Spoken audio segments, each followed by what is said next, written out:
नमस्ते साथीहरू।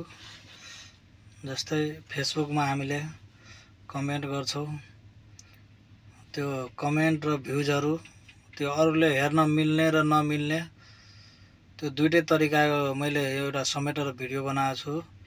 त्यो हेर्नुहोला र लाइक कमेन्ट सेयर पनि गर्नुहोला।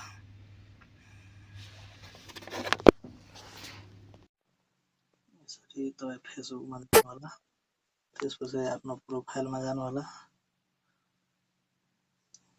त्यसपछि सेटिङ एन्ड प्राइभेसीमा जानुहोला। त्यसपछि तपाईहरु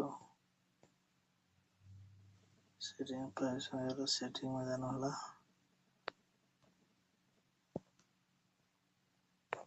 त्यसपछि रियाक्सन प्रोफेसनल भनेर छ, त्यसमा जानुहोला। अरूले पनि हेर्ने बनाउन खोज्नुहुन्छ भने यसलाई टिक लाउनु होला। अनि अरूले नहेर्ने बनाउन खोज्नु भएको छ भने यसलाई बन्द गरी यसलाई चाहिँ अन गर्नु होला। आफू मात्र हेर्नुहुन्छ, अरूले हेर्दैन। तपाईको लाइक कमेन्ट सेयर केही पनि अरूले हेर्न त्यो मिल्दैन। बन्द गर्नुभयो भने यसरी हुन्छ है साथीहरु।